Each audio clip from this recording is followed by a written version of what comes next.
Rapid, small, and killing in milliseconds, the MP9 has to be one of the most underrated guns in Ghost of Tabor. Yo, it's Johnny Anarchy here, and today we're going to do a deep dive on the MP9. So I've been obsessed with this gun for about 4 months now, and I'm really enjoying my time with it. Any gun that gives me easy kills, I'm going to end up falling in love with. And it seems like I'm not the only one, so either there are fans out there like me, or the developers know the hidden potential of this gun. Either way, the gun is pretty great in my opinion. The skin, not so much, but I still brought it. Better than nothing, I guess.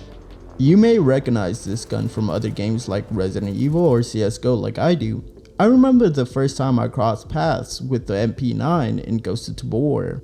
I was raiding on an island and some freakazoid was killing players with a silent MP9. Of course, I ended up killing the loser and looting him. The MP9 was small enough to fit into my bag, so I kept it, mostly because I recognized it from other games like I mentioned earlier. I just knew it was a decent gun.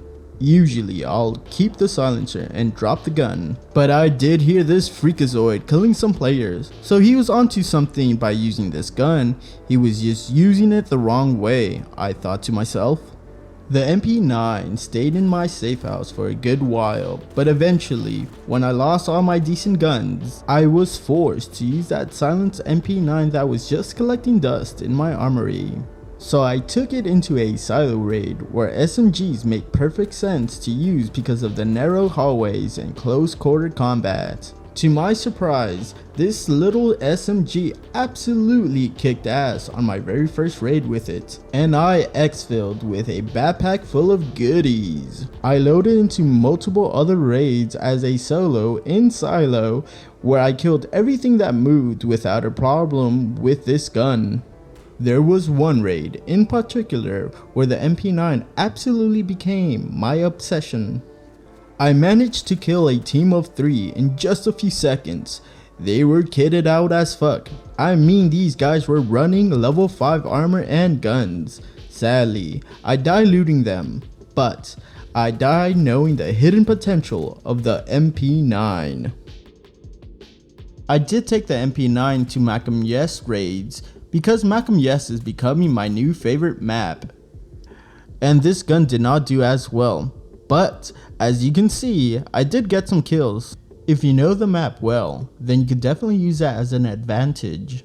If you stick to alleyways or near the river, then you will win most gunfights with SMGs on Macam Yes. But if you end up on the streets versus an enemy that's far away with a SCAR or M4, then you're pretty much fucked, buddy. Remember, comrades, in long-range firefight situations, the person using the assault rifle will come out on top most of the time. Just a little advice for the noobs out there. Anyways, roughly 6 out of 10 raids, I'll end up dead on Macam Yes while using the MP9. Unlike Silo, where 2 out of 10 times I die, but most of the time when I die on Silo, it's because I don't clear my fucking corners. For example, I passed an enemy camping in a corner and they headshot me from the back. Funny enough, I do die for the stupidest reasons like fall damage or ricochet from my own bullets like in this clip here. Last wipe, I spent around 2 months exclusively using the MP9 on Missile Silo. And as you can see, this gun fucking rules. Raid after raid, this gun does not disappoint. I'm surprised that people aren't using this gun more often.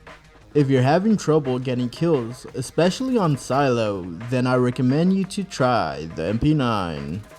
Okay comrades, it's time for a quick commercial break. But don't go anywhere, there's a lot more Tabor coming your way. Here's a few words from our sponsor. Are you tired of raiding alone in the hardcore world of Tabor? Worry not, because there's a place where you could find friendly players that will have your back, and you'll find them on my Discord server, The Anarchist. My comrades are willing to help you with your raids, including me.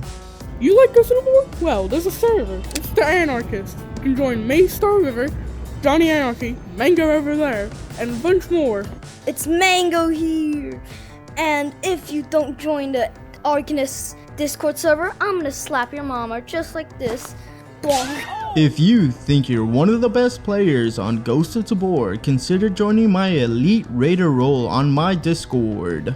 I hold tryouts every other month, or DM me if you're interested. Do you think you have what it takes to be an Elite Raider? Join the Discord now. I will beat you till you have a child. Huh? Do you understand? It will be in the description. Click it now to find other players that also play Ghost of Tabor. Join right now, or you'll end up like this guy. Trust me when I say it's better to be with us than against us. This advertisement was paid for and approved by Johnny Anarchy, the Anarchist, and your mother's fat stinky pussy lips. This gun does have a learning curve. We all know that all guns have recoil. With that said, let's talk about the MP9's recoil.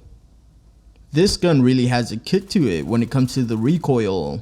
The MP9 has a vertical recoil. The first 2 shots are going to hit anything you aim at. Then the recoil will kick in after those 2 shots. But with a silencer, the first 5 shots will not cause any recoil. So it's worth investing in a silencer if you have the money for it. The MP9 may be hard to master. So here are some great tips that I can share with you guys. If you're having a difficult time with any of the gun's recoil, just go into the market and go to Spectre, grab the gun in question and just shoot it.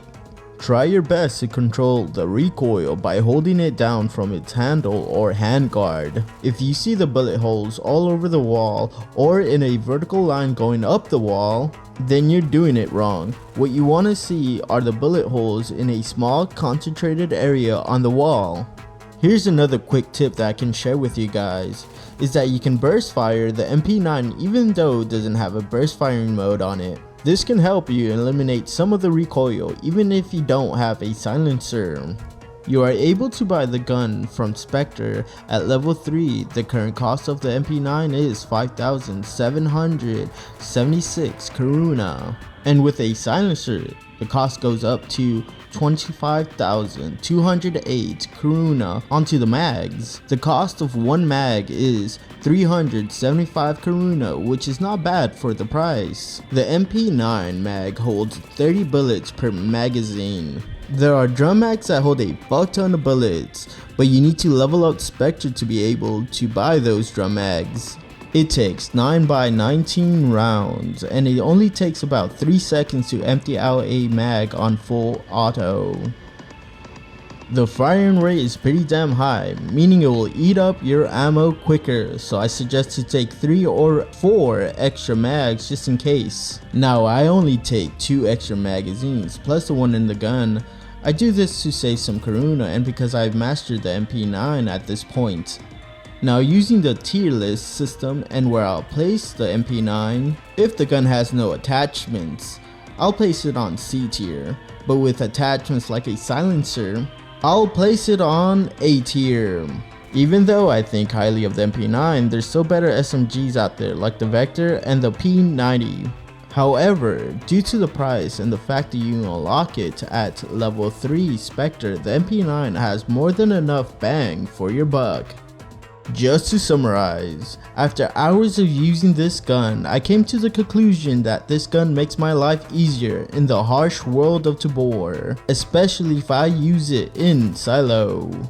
It may take you a good while to master this gun, but once you get the hang of it, you will realize how great this gun really is. I hope my advice will help you. It's your turn to try the MP9, one of my favorite SMGs in Ghost of Tabor.